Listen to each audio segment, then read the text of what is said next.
Hi, everyone, and welcome to the Prodcast channel where we discuss careers in tech and job search experience for immigrants in the US. I'm your host, Anna Naumova, an immigrant myself and a former product manager at Apple. I'm thrilled to be here sharing my knowledge and insights with all of you. Moving to a new country and starting a new career can be challenging, especially for immigrant managers who must adapt to a different management style and culture. How to be a good leader in the US and how to acquire American leadership skills.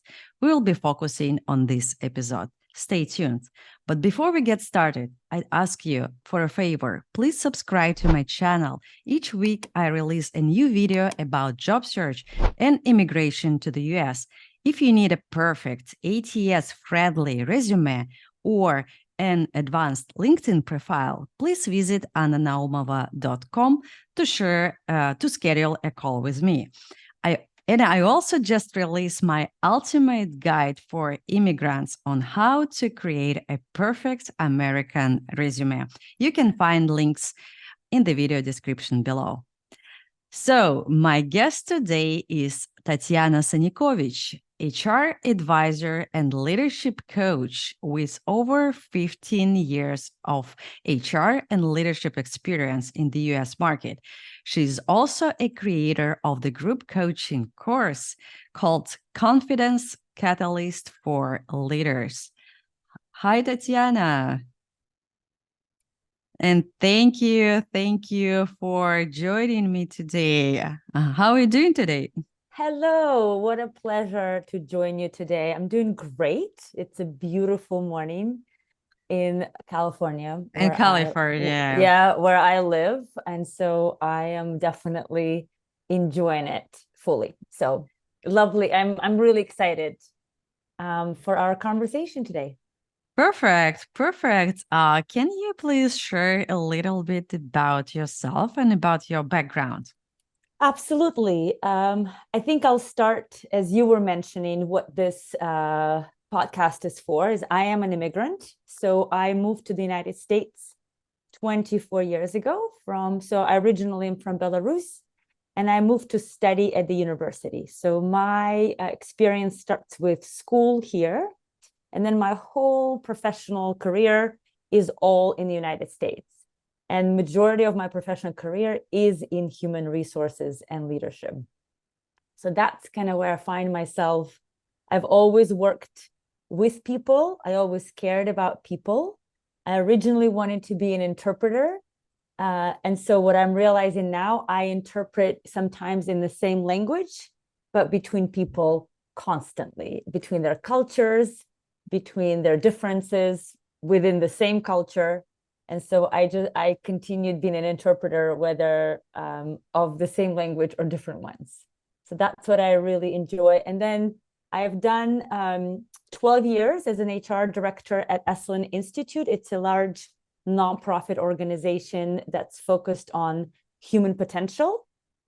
So there's a lot of personal professional growth that the organization provided for the world, but then also for the employees that I've that I've created. And then a couple of years ago, I stepped into my own entrepreneurial role as an HR advisor and a leadership coach. So then I took all of the great parts that I loved about human resources, which is interpersonal relationships, communication, how people navigate difficulty, conflict, their energy. And I just kind of took it with me and work with clients, facilitate teamwork, work directly with different clients. And then actually do some consulting around HR as well, and culture. So culture is a big piece for me. Awesome.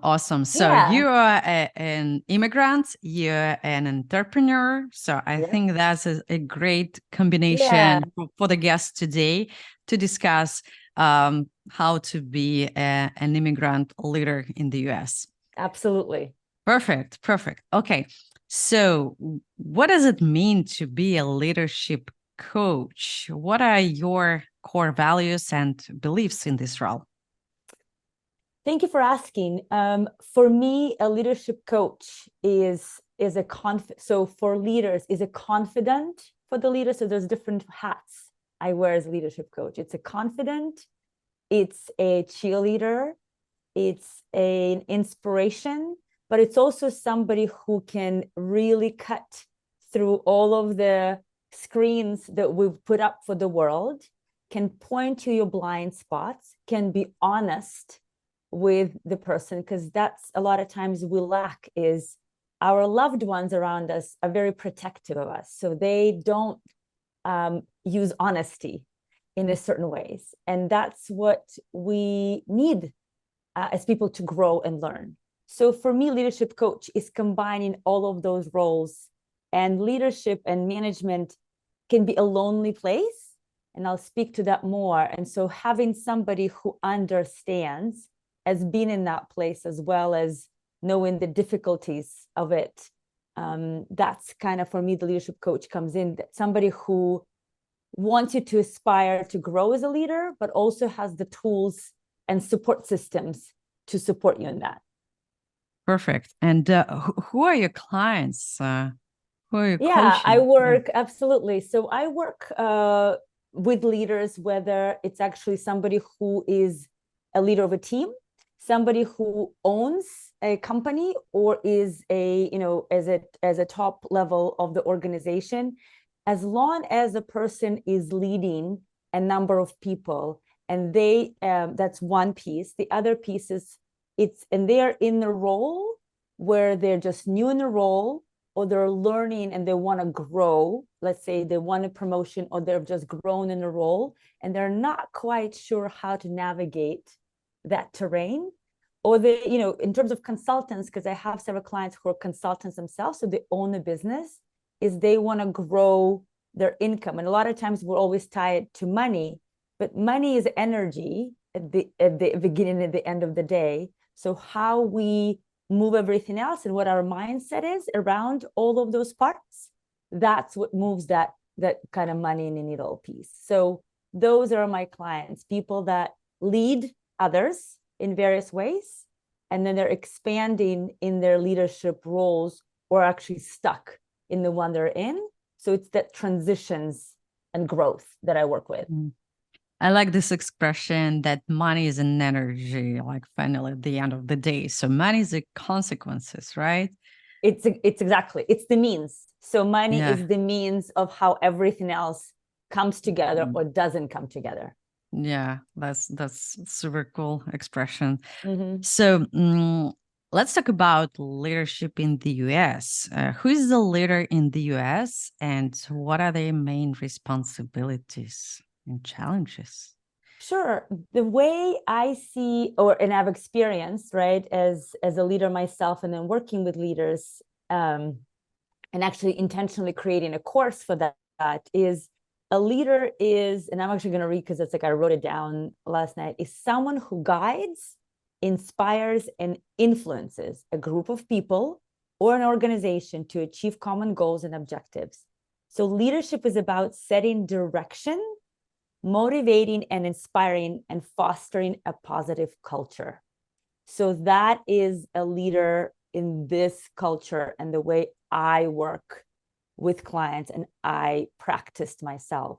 It's not somebody who tells others what to do or does things for them.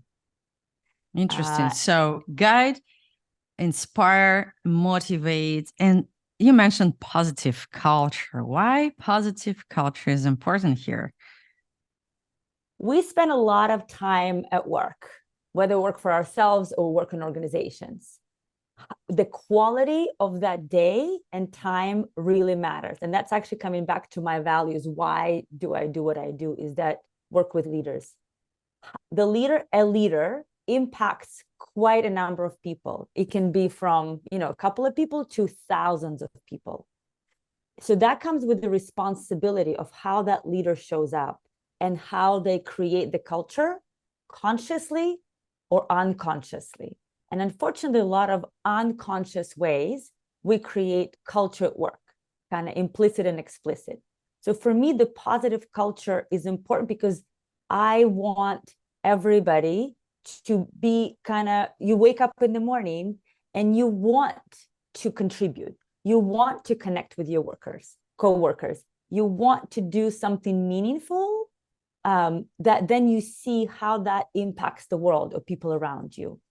And when you are doing that, I would imagine you want respect, kindness, and the environment that is empowering and fostering that. So that's where the positive culture is important, because there would be no motivation, no innovation, and no creativity when the culture is toxic. That's impossible to achieve, because then everybody is in a flight or fight mode or freeze. And so the nervous system is not going to allow us to contribute in a creative, meaningful ways. So I definitely work with that big piece of how to create positive culture and where the pieces of a certain leader or their team that they're contributing to a actually more toxic space. Yeah, that's definitely meaningful, because I agree with you. When the culture and when the work environment is toxic, it's just not possible to contribute. No. Yeah, they're like to work, like especially for a long time. It's a definitely bad long-term strategy. Exactly. And so when I'm talking about, for example, clients, and I'm working with somebody, sometimes the person comes and says, I want to leave the company. And a lot of times it's known fact, as a survey, that people don't leave companies, they leave leaders. They leave people and environment that is around them and that leads them. So because I don't want to work with this specific manager. Correct. Not because I don't want to keep building this product, right? It's exactly that. It's not that I don't want to even build the product. It's not sometimes that my pay might not be exactly how I would like it to be, and my benefits might not be the greatest. But if my manager, my leader is, as we said, is inspiring, empowering, like gives me autonomy, believes in me, gives me that sense of confidence. And that's why I created the course, to help the leaders themselves to be confident that you can do things and that your work matters. Then at the end of the day, you will be much happier employee creating all of that, as opposed to you had great benefits, you have great pay, but you have really toxic environment. You will hate that job. And the end result, or some of it, is your health, like you will feel that negative impact. Your health will deteriorate. So at the end of the day, those benefits and that pay, it goes to doctors. And that's what I don't want to happen for anybody, because it's not pretty. And it's really hard to get out of that burnout. It's possible, but it's a road, which I also work with. So it's like knowing from experience and working with my clients, is that nobody comes to me and says, I'm in burnout, please help. They come because something is not working and they can't see straight anymore. And then I'm like, oh, I can see there's just like, they're way in burnout. And so I call it the blinders are on, because you just in survival mode. And I want people to be in thrive mode. Yeah. And definitely, like, that is, life is beautiful. It's hard to see when we're in survival mode and hard to experience. Yeah. So, yeah. And it's not possible to create. Yeah. No. When you're in a survival mode, you're under stress.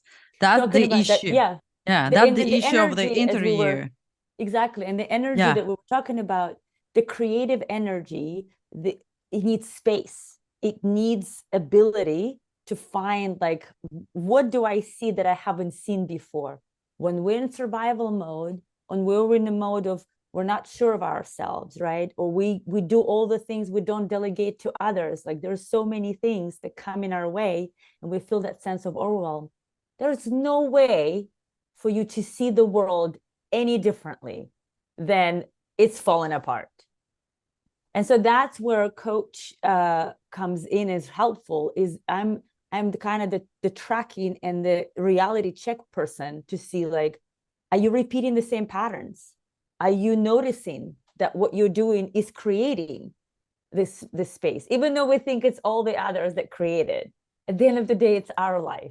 So how are we creating this? How are we an active participant in it? So, Yeah. yeah.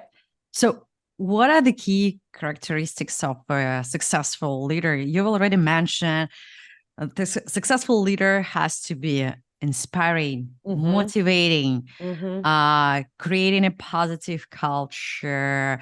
I don't know, removing toxic environment. Anything else?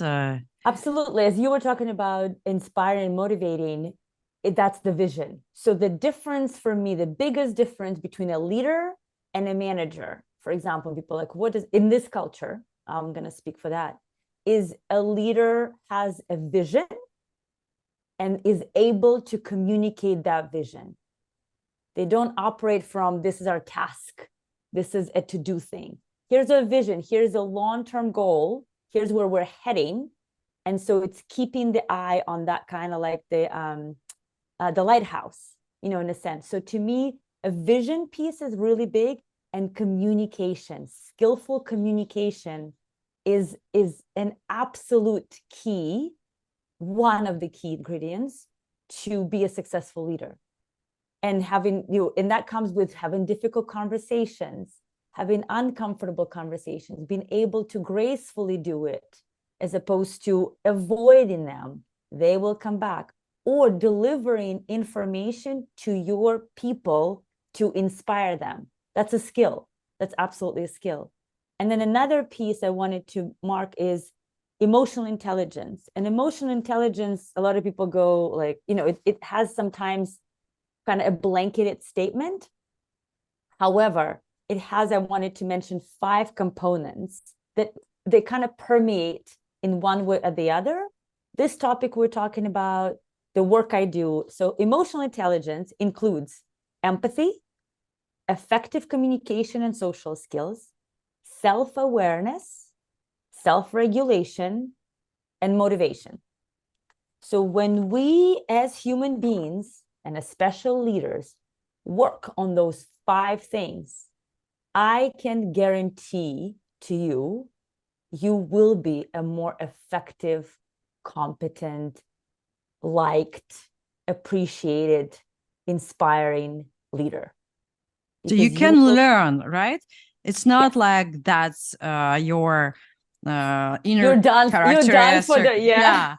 I was born being a good leader or not. So can I nurture these skills? Oh, this is beautiful that you actually brought it up. I literally just read a Gallup survey that said only 10% of the whole population are actually innately are great leaders.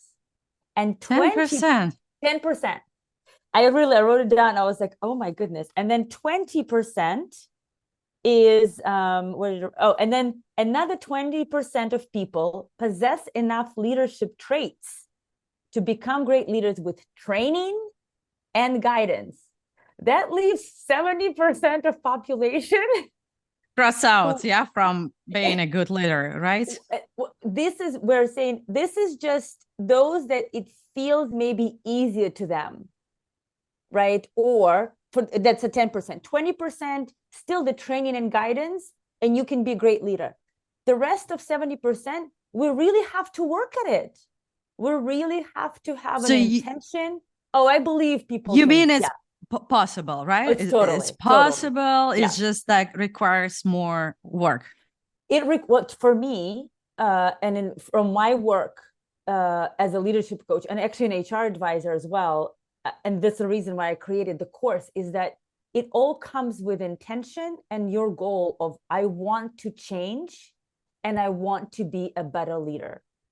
I might not know how to do it or where to start, but I want help.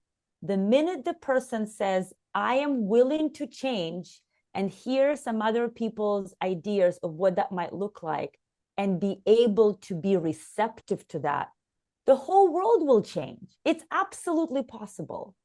But if one thinks they're good, that's impossible to work with that person. And I really don't work, because it's that willingness. It's that willingness and that makes the first step.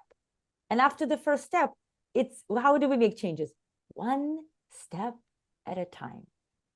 So that's the part. Yeah. So, and why people want to be like leaders? So why, like, especially those 70% who needs more effort to do that? Why do they need that? Well, I think for everybody, there might be different motivation. I don't know which I fell into, honestly, percentage-wise. But personally, as I grew in my career and in HR, I really cared about the quality of life at work for people and just overall our quality of life, right? So for me, back to positive culture, that innately my motivation, like my internal intrinsic motivation, that I believe in kindness, I believe in respect and professionalism. If people can have that around me, we don't have to be friends, we don't have to be close, but if we can all agree that we will treat each other with kindness and then create spaces for creativity, innovation, but really understanding and hearing each other, I'm good. Everybody has their role and everybody finds their way. But so for everybody, it might be different. It's like, find yours, because if you don't have yours, why it's important to you, it doesn't, like, you won't achieve it with the quality and authenticity that is possible, because then you're not honest or genuine with yourself, and the world will feel it. So just answer those, back to honesty, just answer the questions honestly. It's your life. Yeah. So yeah, just everybody should answer this question. Yeah. Why Why do do you you want to care? be a leader? Yeah. Yeah, beyond the money or the progression of the career or whatever that is, because at some point it will catch up with you. At some point, as we're talking about what's important, what are the key pieces, the part of like adaptability is also a key piece, right? But in integrity, what's integrity? Are you doing what you're saying you're doing? And are you saying and doing, and are those congruent? But if your heart is not in it, if you're really doing it just for money, you will stumble. Yeah. People will feel it. They will Definitely. notice. Money is a good motivation, but not the best motivation. Yeah. So that's absolutely. what I'm saying. At some point, it catches up. So for all of us, leading is like, we lead our life. How do we lead our life? What is important to me as a human being, and how do I lead it? Same thing. Same thing. Perfect. Just want to recap 5 components of being a good leader, like characteristics that we've been talking about: empathy, effective communication, self-awareness, self-regulation, and motivation. Is that correct? That's 5 characteristics of emotional intelligence. Yes. Okay. That's and 5 characteristics of emotional intelligence. Just Exactly. emotional intelligence. Okay, but it's all tied to great leader. Okay. Correct. Like, apart from what we discussed before, like visionary, being a visionary, being a good communicator, I don't know, motivator, creating a positive culture, like everything all together. Exactly. So the 4 things that you mentioned are absolutely, and that's why I added emotional intelligence and just kind of brought it all together. And then a lot of times for the great leader, so that's kind of like a lot of points, but remember the integrity and adaptability. That's the pieces that also have to be there. How do you walk your talk, and how flexible and adaptable you are to change? Those are the parts that will make you a great leader, or at least the parts that you can see that you might need to work on. So from the first glance, it looks really complicated. There is like a lot of small pieces. And if you fail in some of them, what should you do? Like, for example, I'm not self-aware enough.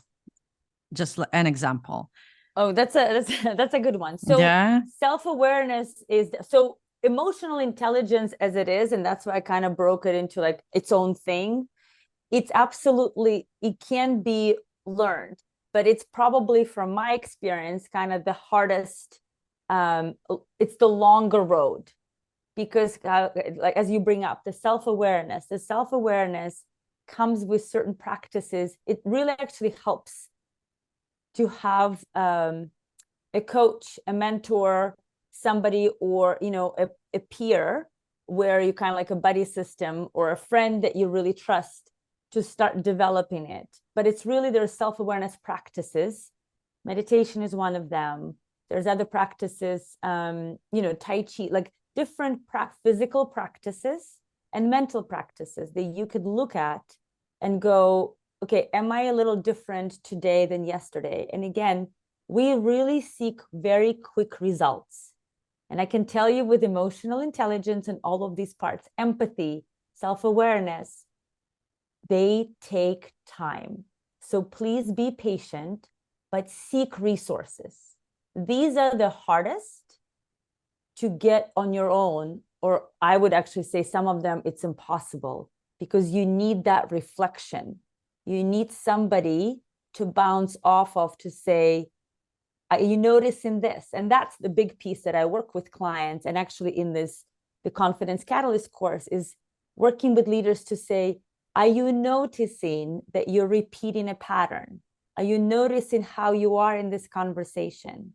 Are you noticing your reactivity versus responsiveness? That's the parts, because once we're told and once we can see something, we can't unsee it, but it's a lot easier than to keep coming back to it. But it's very difficult to do on your own. Still, and it takes a lot of time. Yeah, and I it bet. takes time. But at the end of the day, I really don't want to discourage anybody, because the earlier we start, the more we'll be on our way. And without it, it's very difficult to relate to people fully, to really understand them. And that's what also makes you a great leader. It's the part that you can, you might disagree. They might disagree with your decision. That's not what I'm talking about. But to be able to understand the other person, that takes work and certain skill. And that's, I think, where we can also speak that whole American culture, leadership, and then immigrants, and us, coming from all kinds of different countries.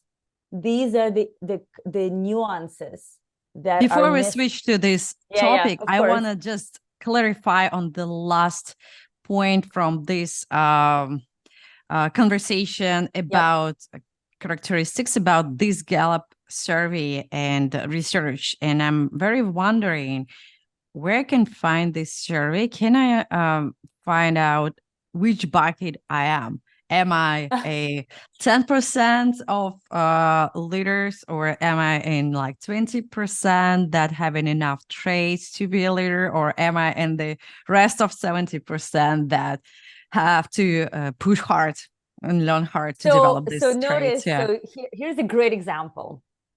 Notice how you want an answer from a survey, for example, which bucket do I fall into, versus, okay, do I want to be a leader, and what kind of a leader do I want to be? And therefore, what resources do I need to pull? So in terms of this survey, I read it in an article, and generally surveys, they don't kind of like say, like, if take this test and you'll be here, not in this one particularly. Okay. But it's a really good example to notice how our brains, you're an absolute beautiful example of going, okay, where do I fit? So then I know which bucket I fit. So then I know what I can kind of like, it's external validation or external example of saying, which bucket am I put into by whoever, by the way, right? In a sense. And then therefore, then I think I'll know what to do.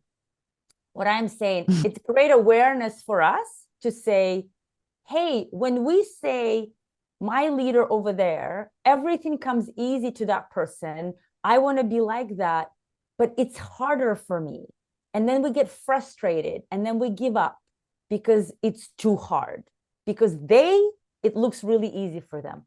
That's why I gave these numbers. So then when we look at that, we can say, oh, they might be 10% or 20%, and that's okay. But I want to aspire, and I want to have certain traits that person possesses. I'm going to go and talk to them and say, hey, how did you get to communicate the way you communicate? because I want to be a better communicator and I want to find resources to do it. And you're my shortcut because I could see you modeling it and I want to do it like that. So that's where I want us to feel more empowered, as opposed to, okay, here's the box I fit, and therefore I'm going to stay in this box forever. And I'm saying, don't. No, okay. Don't put yourself in the So box. you're not recommending to pass all those tests like Gallup tests and all different tests about your personality? No, actually, it's so just like I'm not a big and a limit you, right? So exactly. So I'm not a big supporter of the like personality test, because exactly what happens is we're put in a box. And interestingly enough, I personally, the way I take tests or whatever, it's never the right box, because then the practitioner of the test says, but that's not who you are. And I go, well, you wouldn't be the first one to tell me that I don't fit, that I don't fit in a test. I am more of a qualitative assessment. So for example, in terms of motivation, I actually do, it's called motivation factor assessment. And it's more of like it's literally choosing your talents and your needs based on your answering the questions work-wise, work-related, of who you are as from that perspective, what's your intrinsic and external motivation, not the box, not the letters, not the number. And then you work with them from a holistic perspective versus here's the box I'm in, and that person is in that box, and it says we don't communicate well. Well, there we are. We don't communicate well. That was always such a scapegoat for organizations I worked in, where leaders would bring some kind of assessment and be like, oh, well, you're in this box and you're in this box. And I'm like, the boxes don't talk. They don't. It's nice sometimes to have some awareness, back to self-awareness. If you're a person who needs some kind of tools to understand yourself, by all means, use all kinds of tools. But I want you to pay attention, are they boxy tools? And do you end up staying in those boxes? That's it. Yeah. And what I also noticed by passing those tests is just like the results depend on your mood at that specific time. Exactly. So I passed the same test several times in different time, and the results were different. Because like today I'm exhausted, I'm tired, I'm sad, and I want to be alone, and I'm more like extrovert today or introvert today. Tomorrow I'm full of energy because I don't know, I received like a good news, and the result is absolutely like swapped, like absolutely different. Right. So, but if you fully take that as it is, this is who I am. That's talking about the mindset that I work with as well. It's like, then you just literally put the blinders and you go, oh, well, that's the way I am. And that's the most like apathetic approach, to be like, well, it's whether sometimes people go, well, then deal with me the way I am because I'm in this box. Or the reversal on the person, if it's done within the organization, it's like, well, that's the way that person fits. Therefore, they're not in the innovative group. They're in an operational group because that's their type. That's great. But there are a lot of operators who really crave creativity. They might not be on a sales or creative or marketing team, but if they're just literally put in that corner in the box, which actually the culture I come from, the Russian speaking culture, is really good at it. Here's your box, here's your corner, and you stay in that box in the corner.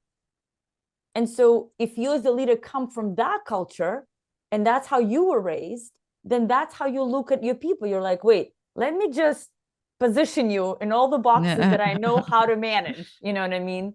So Russian, Hispanic, I don't know, like Indian, Chinese. Exactly. And so that's where all the like biases and all of this, and back to self-awareness.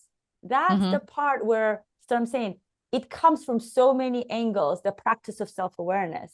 But until we learn, until we develop that muscle of wanting to reflect and go, okay, I just did this. Why did I do this? You know what I mean? Or why is this thing not working? As opposed to, well, it's this person's fault because they're this. And it's like, well, but it's happening with me. And if it's even better, it's repeating. This pattern is repeating. I Mm-hmm. am the common denominator. What do I want to do about it? So why question is always important question. Like every time ask why. Yeah, all the time. So it's just probably the main question for product managers who I am.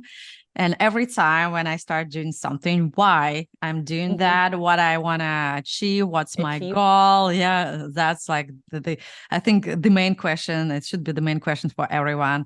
So let's still talk about different cultures. I know that everybody is unique, and but maybe it's like some specific traits related to specific cultures, like how the leadership style in the US different from other countries. Cultures. Cultures. Countries. Oh, absolutely. So I noticed a couple of things I wanted to mention. One is it's quite an individualistic culture and country. So your contributions are paid attention to. For example, right? So your personal responsibility and self-reliance are definitely looked at here and supported. So they promoting that idea of your contribution, but also you're responsible for if things go well and things don't go well. So you can compare this like with like Asian, right? Like Eastern cultures, like for example, Eastern European, Russian culture, or Asian culture when it's collectivistic. I don't know how to. It's more as a group, right? Group. I mean, some cultures, it's interesting because I think in some cultures, it's more like how does the group look? What's my contribution in how my team? I think it's more of an Asian culture's prevalence. Russian speaking culture, I mean, we were raised with certain collective thing, but when it comes to work, what I learn or know, or kind of with people there, it's more of whose fault is it, who didn't do it, like kind of like it. There is that group thing, but it's more of it's more of an empowering individual contribution. But for the cultures, particularly Asian, where you always think of the collective, it's a shift. It's a shift, particularly when self-promoting yourself, right? Or like self-promotion can have a negative connotation in words in other cultures, for example, or how we were brought up. But that's a piece that in this culture can be done very tastefully. But if it's not done, you most likely won't be noticed in a lot of cases. Yeah. So that's one thing I also wanted to mention. So individualism, and then informality. So American leaders are a lot of time a lot more informal. They have an open door policy. They have kind of like the team meetings that could be a lot more informal than in other cultures, and they could be more approachable. Therefore, you as a leader are expected to be that way. So if you come from a culture where it was proper, actually, like Indian culture, there's a different approach, or Asian culture, like take Japanese culture, and then you get in America, right? Very formal. Asian more formal, right? Very formal, and then you get here, and it's like, and people talk about personal, like what do you do on the weekend, like all those personal check-ins. It's quite jarring.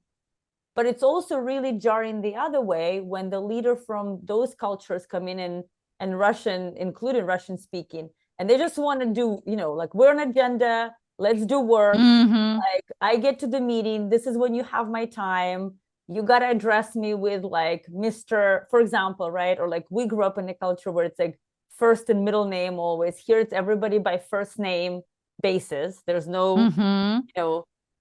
Mrs. Sanikovich. I was like, that doesn't work this way. Or like, it's all by first name. That creates a different environment, but it's also create different expectation from you as a leader. So mind that's a difference. I think it's a big difference for me. So I noticed the a difference in language, even like subordination. For example, in English language, when you talk to someone, it's like you, regardless of the status of the person. But like in Russian language, we have you like Formal and higher, formal and informal. informal, and in Spanish the same as usted is like formal way person I don't know, or like more senior person, right? And two is like my peer, for example. Informal way. Yeah, that's interesting. That's even reflected in the language. Absolutely. Like, Absolutely. And so that's you brought that beautiful, that self-awareness. That's, as you can see, that self-awareness is so important, right? And it's like for anything, you name it, right? Now we're talking about language and how you're showing up, and how you come, what culture you come from, and what are the norms in your culture, right? To address people of your level, of higher level, and those that report to you, as you navigate that. Another difference is direct. Go ahead. So individualism, informality. We are going through these differences. Okay, perfect. The third one is direct communication. So, all right. What is that? So direct communications, like American leaders, they tend to favor direct communication. So clear, more straightforward feedback, and discussing uncomfortable topics. This is overall, in general, as a culture. I'm sure lots of people can just say, well, my boss didn't. I mean, I've had bosses that didn't. Were they American? Yeah. I had to learn. For me, I think that's like just is opposite. Like, for example, Russian culture is more direct, but American culture is more like, that's example with the sandwich feedback. Like positive, negative, positive, and something is very sophisticated and it's like really light taste of this negativity. It's really hard to understand if you are not in the American culture. Understand, was it like a bad feedback, or what was it? Yeah. Did I do something bad? Or did I do something good? Yeah, so because nobody told me like directly, right? Yeah. Yeah. So I think I agree. Yeah. No. Absolutely. So in terms of that. So let's pick in terms of communication. It's more of a style of communication here, and the style of communication, it's exactly that. It's the sandwich piece. There is a positive piece to communication, but there's also a feedback piece to communication that is generally direct, meaning when you do this, this is what happens. So when you do this, this is how I feel. That's more like a nonviolent communication. Where in other cultures, let's say in Russian speaking culture, it's really rough. It's a very it could be very abrasive, direct. So we call direct, I'm just going to tell you what I think, literally unfiltered, how it's coming out of my mouth. I don't care. You're my subordinate. You work for me. You're my boss. You're my peer. I don't care how it lands. There we go. In American culture, in leadership, overall, and I teach that. That's a part of the course. I work with my clients. How you communicate matters. Pay attention how it lands with others. So not that it's take responsibility for everything you say and how others feel about it. No, but take responsibility of how you deliver. So actually it's the direct communication, but it's the quality, it's the texture and the quality with which you show up. So let's take Russian speaking cultures. It's super rough and could be super abrupt, right? The quality is not very palatable a lot of times. American, as you described, it's like, okay, what's the positive, maybe the negative, the positive. If it's something to be delivered, how do you deliver constructive feedback? In other cultures, they just don't deliver feedback. They just play around it. And so I think that's where the direct communication is like, if you come from a different culture where you just kind of don't, you avoid conflict. You just, you definitely don't give feedback to your boss, right? At least to say like, so coming here, that's another piece, like in the course and overall that I work with my clients is I call up management. Learning how to delegate back to your boss is a skill, and learning how to communicate it gracefully and professionally is a skill, but you have to do it. It doesn't just all come down one direction. You've got to be able to turn around and be like, and here's the priorities on my list. And which would you like me not to do at this moment? That's not managing. You're not saying no, but you're asking your boss to say, pick out of the 5 things that you tell me are important, which one you don't want me to do right now. So delegate to your boss means that like bounce back and ask for priority? Or? Yeah. So, I mean, delegation generally is down. So delegating it's to your team. This I call up managing. So you're managing up. Right. So you're literally managing up your time and priorities. You're all on the same page. You're moving in the same direction, but you're saying, here's the things you say are all important. I've got this many hours in a day, or here's the other thing that's right now burning. Which thing do you want me to do?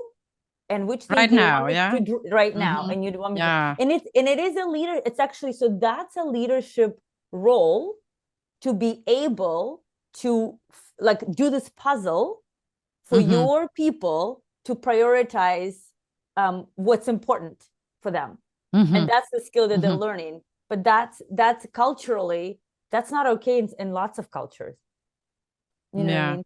To come back and say, wait, let's have a conversation. Just because your boss can say, okay, figure it boss. out. It's your problem. I'm your boss, and this is how it rolls. So that's, you know, that's kind of where I come in communication. That's the piece that's really important. So individualism, informality, communication style, and we discuss like how to communicate and how to present, especially like negative stuff and like delegation.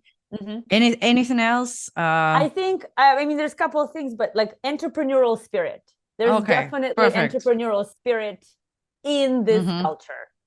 You and I can live it. We're living it, you know. But even when I was as an HR director, and now coming as an HR advisor and a coach, it's how open-minded, how like, do you take initiatives?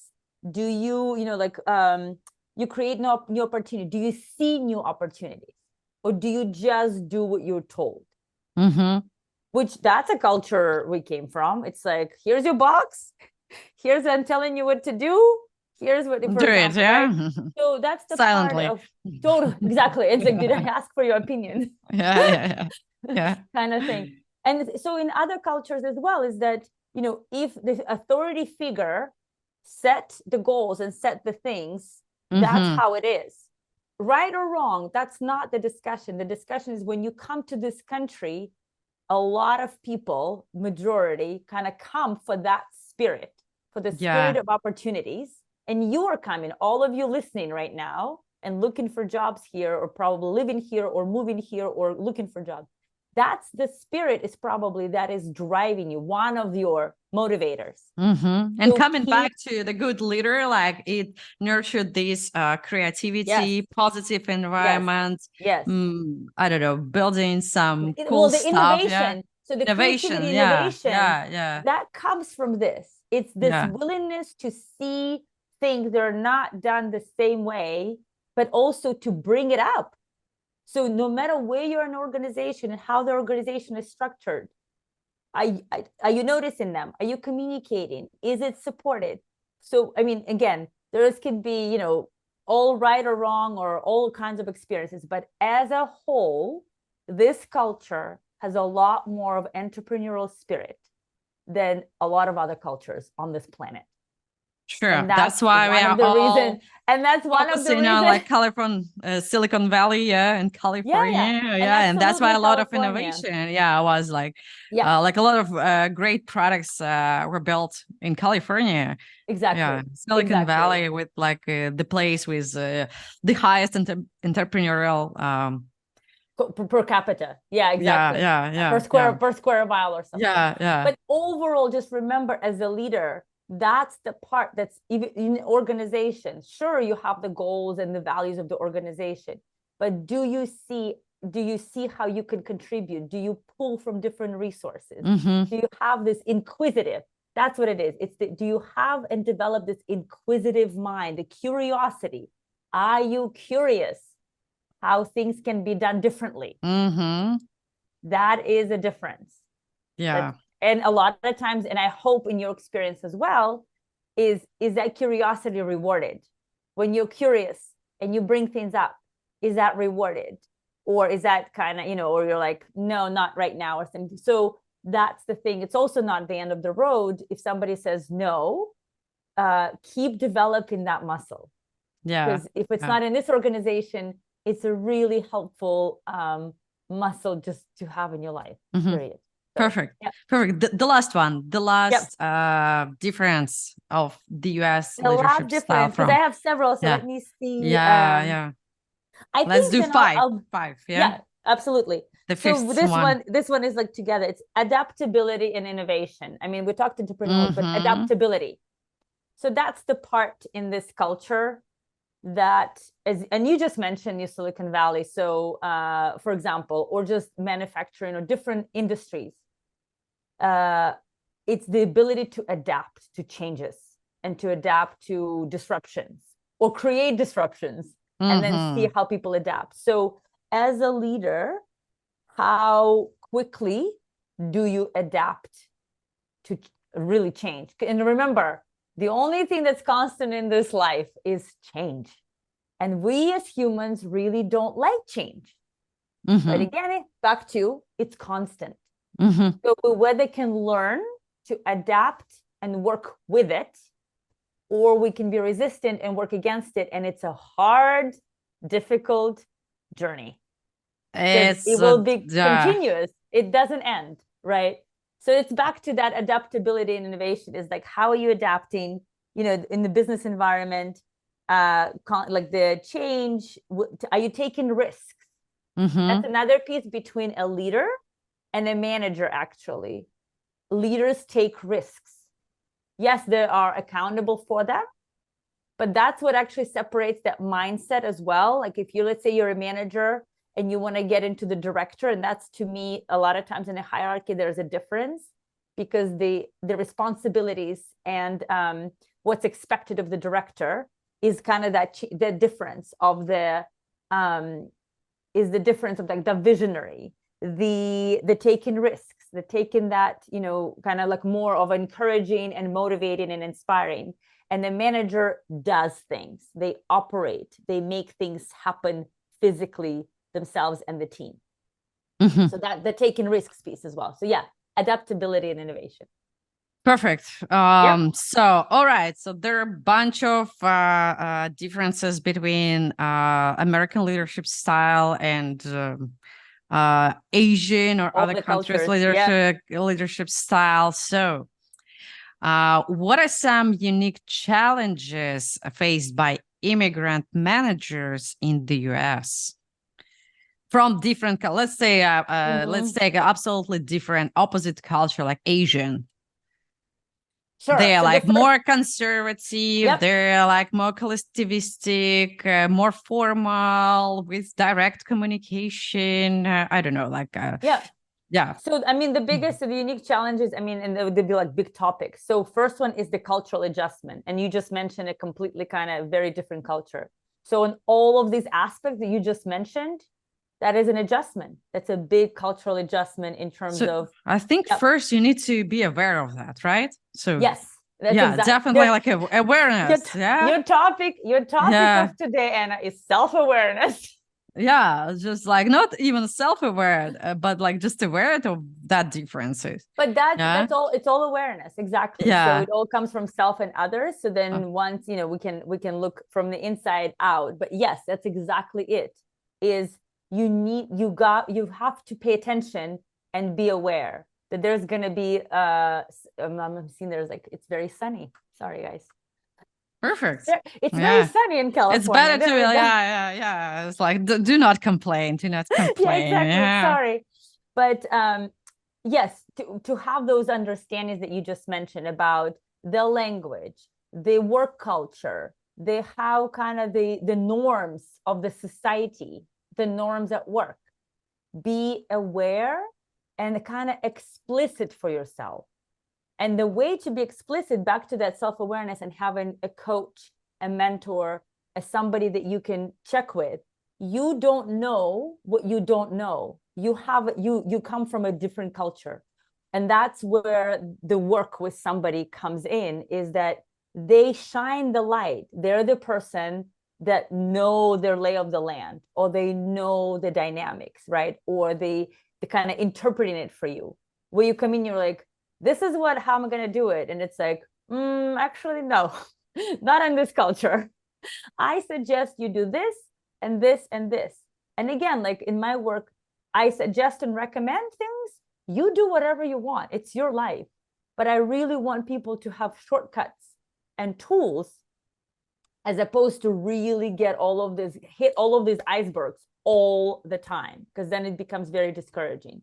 So cultural norms I'll learn through talking with people, asking questions, finding a coach and going, I want to do this. I want to move into this position. This is the culture I come from. Coach will ask questions and point out things that, like, hey, this is how you think at the moment. I need you to pay attention. Have you thought of this? You know what I mean? Or what do you think about that? To get your mind to start shifting and back to your saying awareness and paying attention. Yeah. So that's one. Cultural adjustment. Yeah. Where like the language comes into that, because that's also mentioned in the language and stuff. Networking and social integration. So that's challenging. also, Yeah, we are talking about challenges, right? Yeah, so that's a challenging, exactly. So we're talking about challenges, unique challenges by immigrants. Exactly. Yeah. When networking is challenging. Well, I can speak for myself. I used to have such an adverse reaction myself to networking, even like working and living in this country, because it has such a kind of like a negative. Hold on, let me just try to see what is happening here. There we go. Too sunny. It's sunny so color. sunny. Yeah, exactly. I was like, this is so sunny. I'm using two specifically because my teacher said like two is a negative connotation. Yeah. Interesting. Exactly. So it's like a positive, like a two is negative. Yeah. So don't use too sunny because it's incorrect. Yeah. So in terms of networking, networking in some cultures can be perceived as something fake, right? Is not authentic, is not genuine. And we're all human, we want genuine connection, but here it's like it's a short thing. So we all have a story. So think of your story about networking and what that word means to you. Is connecting a different connotation for you? Because, for example, for me, it's the same and not. But if you can find the word that doesn't gets you like, I don't want to do this, but is more like, okay, I'm going to go and connect with 10 people in whichever ways, right? Or I will send the messages to connect. You can make it okay with your system, but without people, we can't move in this world. We can't make things in this world on our own. We need people to succeed, period, in life, at work, in anything. We need people. The way we do that is we connect with people. There's no other way to meet people other than connect with them. Sure. So connect in the ways that work for you, but don't get yourself in the box at home without leaving the house, or if you're not in the country yet, but are coming, reach out to people, connect with them online, and then connect with people in person when you get here. That's your biggest driver. And connections, that's what it matters in the world, actually. No matter what country you come from, it's the connections that get us everything. It's the connections that get us to places, to people, to anything. So connect and ask people questions genuinely. So when you connect, then it's up to you how genuine you are and how sincere the conversation is. Even if the other person doesn't feel sincere to you, it's your experience. It's your practice. Practice it. Confidence comes with practice. And that's what we're going to actually practice that in my course over 6 weeks. It's like all of these things are not, when you ask me about, am I in 10%? And it's like, they're not innately, I practiced all of them, right? So it's like, there's certain things that I know that where I'm today is not where I was 5 years ago, right? So that's the part that I remind all of you, that networking and social interactions, they are uplifting, they are nurturing, we need them to succeed overall. So come from a genuine place of care to connect with people. And that imposter syndrome probably could pop up, right? So watch it. That's another piece we're tackling in the course, is saying, who am I to go talk to this person? Well, who are you not?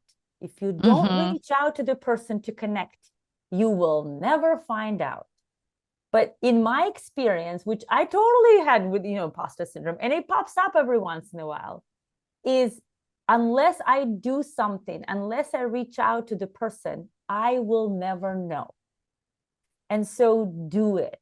As scary as sometimes it feels, people want to support other people. We genuinely do. So that's another piece. Whether you do the course with me, come, LinkedIn page or Instagram, write me a question. You have something challenging. I genuinely care for you to have a better day or have better skills. Like, ask questions.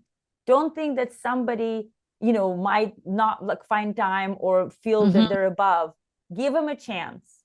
Give them a chance to support you.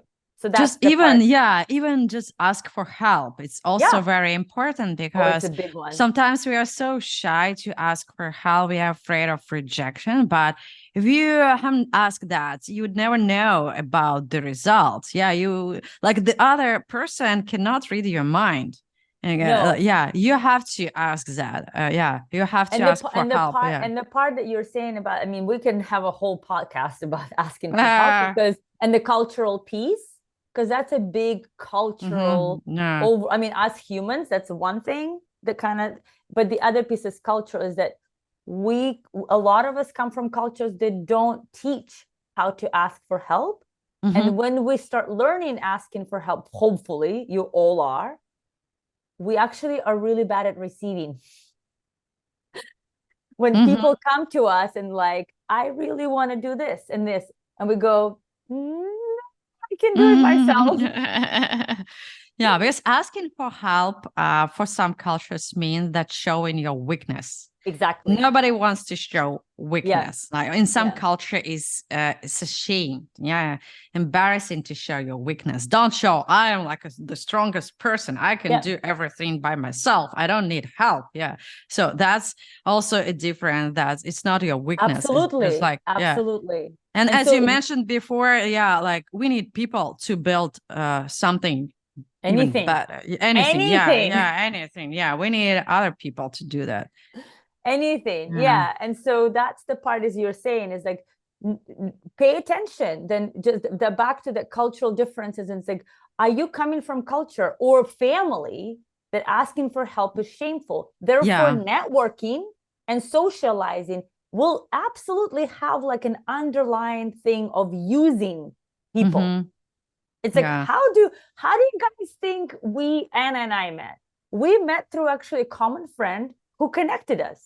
This is literally how we met. And we have great conversations. Like, we would have never met otherwise. And we would have never had this conversation for all of you, hopefully, that you find helpful.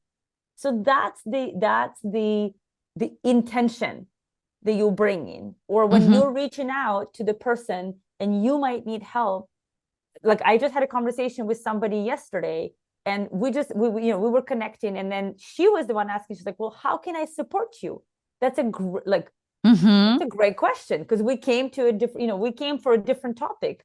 And at the end, we both found ways how to support each other and each other businesses in a tangible way. But that's a muscle I really had to practice and learn, because I'm a lot better at supporting others, much better. Like, you come with a question or problem or anything, we can figure it out. But when it comes to people asking me, I'm like, I don't know. Yeah. So yeah, so Let's talk remember about that. Yeah, let's talk about mistakes. I think that's like a exactly. super So coming interesting back to topic. unique, yeah. Oh, so To you want me, to move on to? yeah, Mhm. I want to move to mistakes and Sure. like maybe you can give like a few examples how immigrant managers which mistakes immigrant managers often make in the US. So one that I kind of thought about too is underestimating the impact of language and communication. So it's a big one, you know what I mean? It's a kind of like a big one. And in it, what I highlighted is to remember is, well, the tip is kind of continuously improving your English and seeking assistance, and learning language and actually practicing business English are very different things. So I'll give you an example in a moment.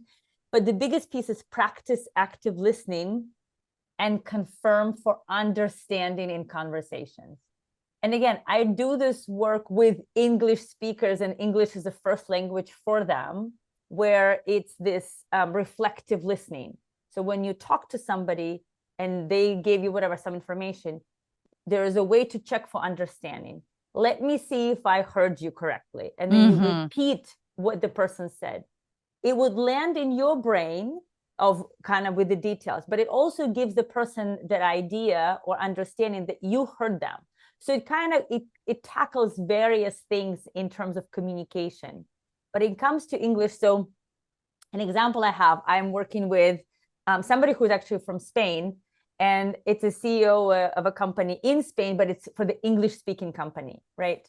And in the sense, what she and I were working on when she came to a session, one of the sessions, it was this miscommunication. She actually didn't check for understanding with the And US she side. assumed. And she Yes, correct. assumed. So she thought she understood what the CEO who is based in US said. You know, then she made a delivery of a project. She shows up for a meeting. It all went okay, but she just wanted to die at that moment because she could see on his face that she completely missed the point. So when she came to our session, and that's how I work with, actually, for who English is not the first language, is I also work with those. I have a couple of clients who are leaders in English, kind of, they have to use English, business English, but they really come with those intricacies and nuances. So she comes in and she's like, what did I miss? Like, I am like, I don't know. And so we went back to that conversation, and I was able to point to her. And this were not like a one big thing. It just derailed enough, just enough, you know, like 1 degree. But 1 degree after 2 or 3 steps gets you a bit further than not. And so this is where she and I worked with, and I said, okay, from now on. And that's where adults have a hard time, of all cultures, have a hard time to start this practice of saying, well, I'm going to look stupid.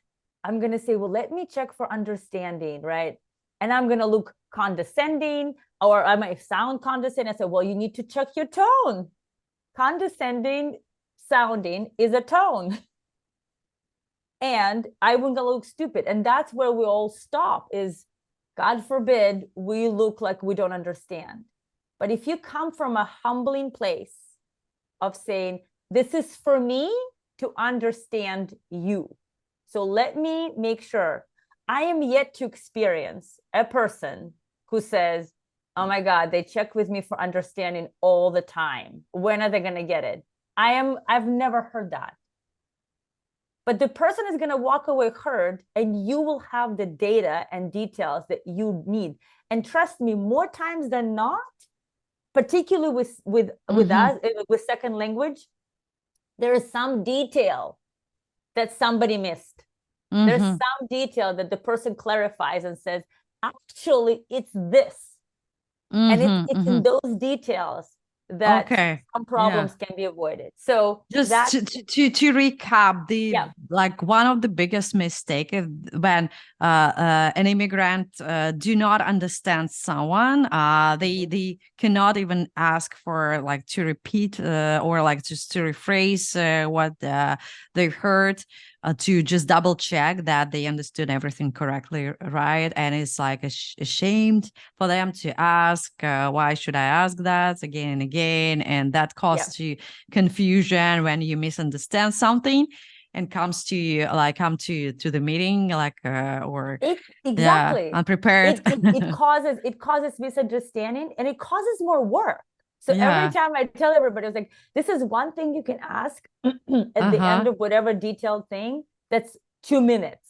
Yes. But then it causes you to make mistakes and then feel all kinds of feelings later that you can avoid. So that's a big one. Okay. Yeah. What's like, give me another example, like another mistake and the tips how to avoid this mistake. Yeah.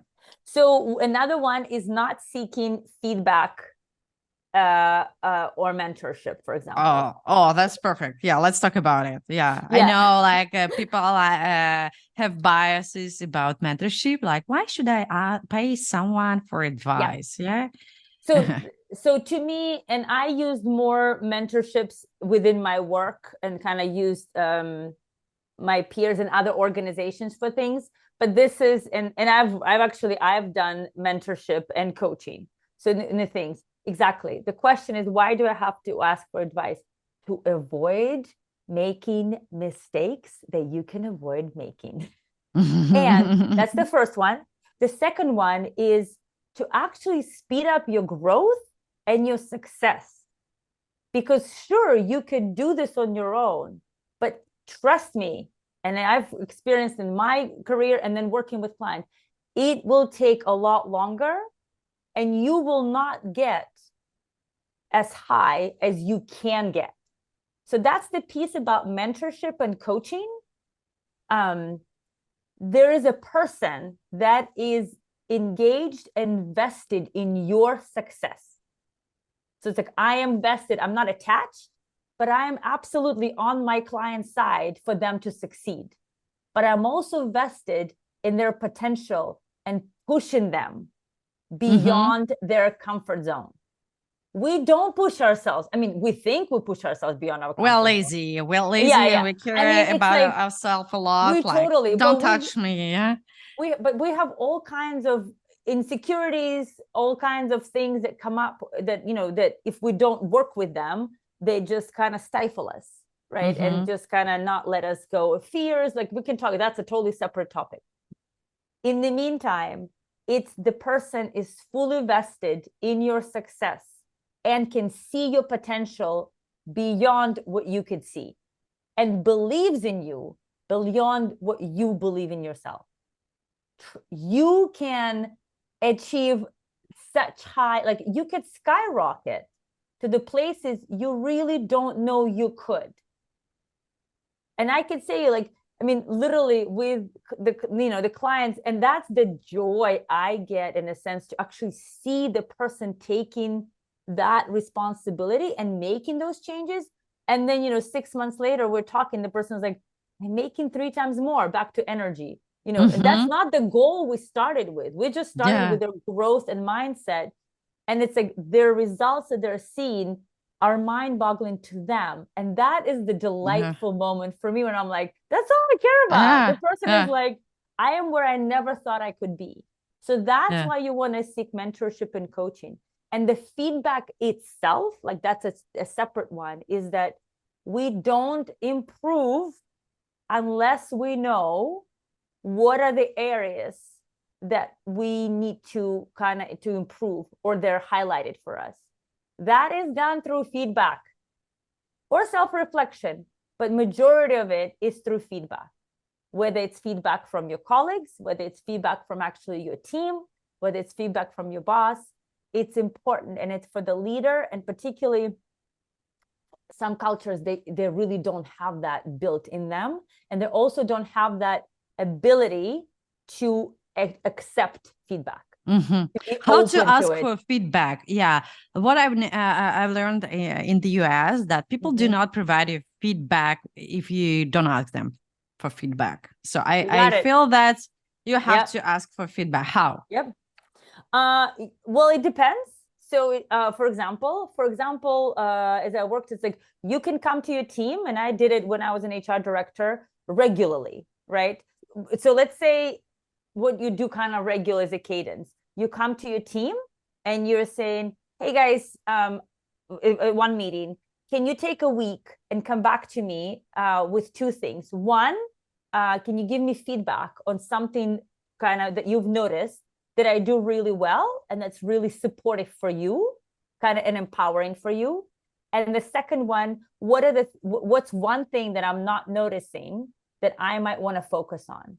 So how you put a question to people matters. That's back to that, what I call direct communication, but it's like, this is the style of communication that I teach, work with, and mentor around, is that how you ask a question matters.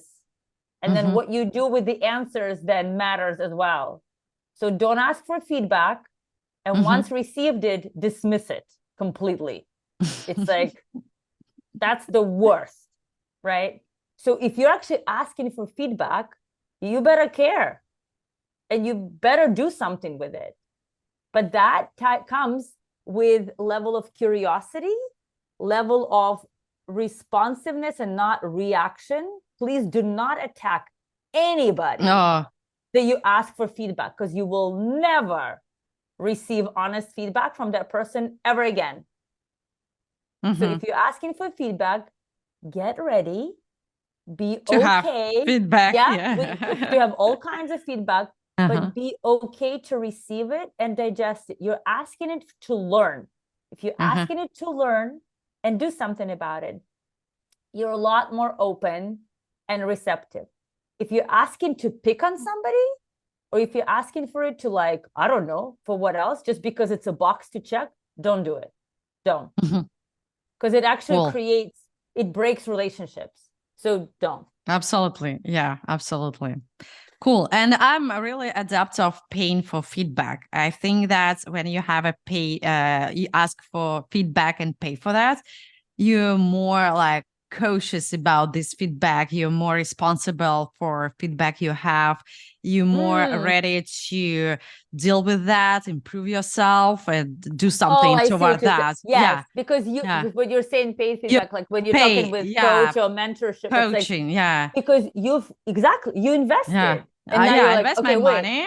I'm paying money for this. I completely agree with you. Now this person is telling me, and this is the third person telling me something similar. Maybe I should start paying attention. Yeah. When it's a free feedback, like, it might be like, okay, I don't want to waste my time for that. But if I pay money for that, okay, that's probably what I need to pay attention on. Yeah, that's a great point. Yeah. Okay, and then one more.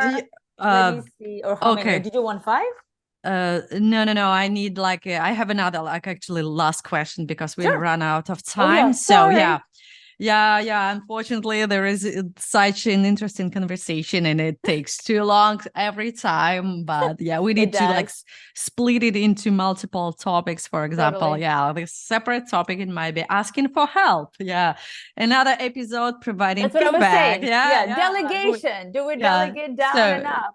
So far it's just like a little bit of everything. And if you want to dig us deeper into each topic, please leave your feedback in the comments below. So my last question, what advice would you give to immigrant managers to develop American leadership skills? I thought about it actually for a bit. I would say one is look at that conversation about emotional intelligence and the components of emotional intelligence, those 5 components that Anna went over at the beginning. Look at them and and be honest with yourself where you are with those, and start learning and practicing them. Whether you find resources, it's that one, the emotional intelligence is actually work with the person, because it's a qualitative piece about you. So it's really hard to figure out emotions and read other people without it. So that's one. 2 can you recommend some resources for that? like Yeah, I books, think or you can leave it so. after Yeah, and the interview. exactly, I'll we can leave it touch it. after. But the biggest, Yeah. one of the bigger ones is actually Brené Brown. Any Mm-hmm. podcast or book by Brené Brené, Brown. Brené Yeah. Brown. Okay, Mm-hmm. perfect. I Podcast. would start there, literally. Perfect. Yeah. Okay. So that's good. So that's the emotional intelligence piece. The second one is network actively. And again, I mean connect, talk to people, ask them questions, let them know where you're at, what you're looking for. Look, that's the part that I can't underline enough, because as an immigrant in a new country, that's the way to learn the country, the lay of the land. And I'm all about learn the systems and use the shortcuts. Don't, unless you like the long way, but I don't recommend it. So we do that through people. We find out things through people. So talk about that. Mm-hmm. So talking, I mean, as you and I are saying, do think about investing in hired support. Again, that's a shortcut. What do you need? What can the person bring to the table? That would be a coach, mentor, like, or finding the ways, like whether you're changing things like your services as well, Anna. It's like, find ways where you can have a quicker, the return on investment. It's like you make an investment, it's your life, and you make an investment in that. But what are the tools and resources you receive that get you there faster? And they're on your side. Pick people and resources and invest in those who are there to see you succeed. Don't hang out with people that don't care about that. Don't. Like, don't use your energy that way. So that's one thing. And then I think network and online and strong online presence, that's kind of what I put down as well, is as you were You mentioning. meant like a LinkedIn It's profile, yeah? Okay. Exactly. What you were mentioning is that you work with as well, is that exactly how do you connect with people, but also having presence. What do you want to talk about? What's important to you? Why is it important to you? Especially if you're a leader. LinkedIn is becoming very popular in a sense of people checking other people out work-wise. Is like, who are you? What are you about? And so have that presence, particularly there. Continuous learning. Continuous learning is however you learn. I mean, we talked about, whether it's in whichever ways. Are you learning? Do you need to learn the language? Do you need to, keep continuing to finesse that, and particularly business language, right? Do you need to do the emotional intelligence piece? Do you need leadership skills or communication? Keep learning in English, right? And that will get you motivated and finding ways to do it. And I think the last one is I want to add about learning. So it's not only about like getting courses, for example. It's also about observing others' behavior.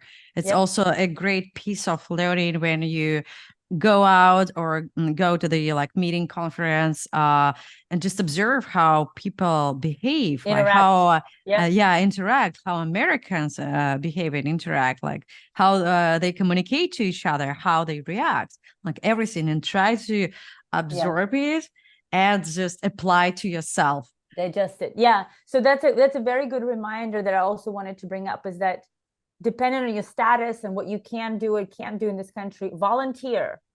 Find ways to, whether internship or volunteer, or go to conference in the places where you start interacting and learning the culture. So remember, how do you immerse yourself in the culture? Take your space to take care of yourself. So don't forget self-care.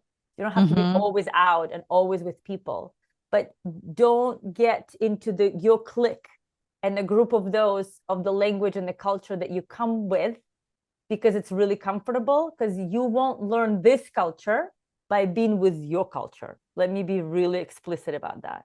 And I think the last one for me is, as I put it out, was patience and persistence.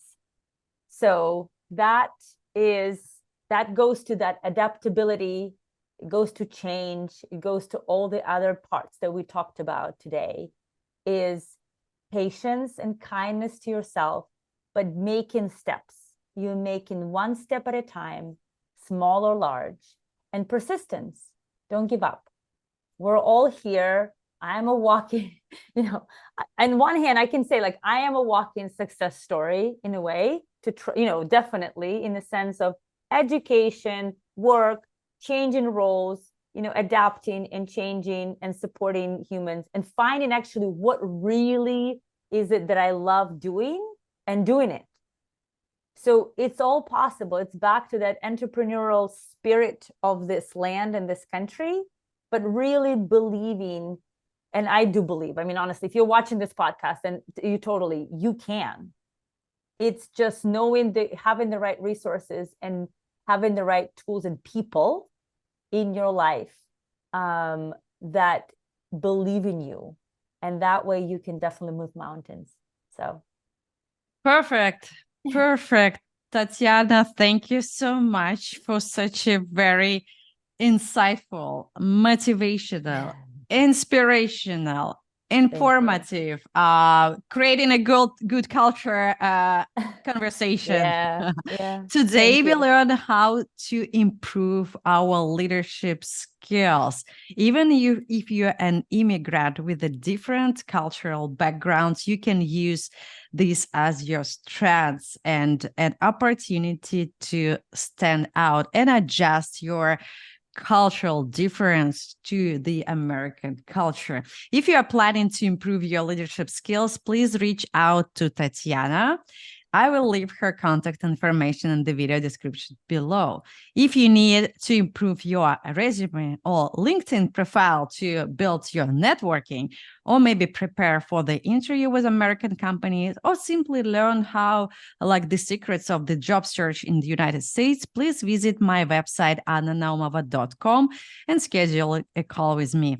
Also, don't forget about my ultimate guide on how to write a perfect American resume. If you like this video, please give us a thumbs up and share this video with your friends or just in social media. And of course, subscribe to my channel and so do not miss any future videos about immigration and job search in the US. I release a new video every week. Thank you so much again. Thank you, Tatyana, for sharing that. And thank you, everyone, for watching or listening that. It's been a pleasure. Thank you so much, Anna. Thank you. Bye-bye.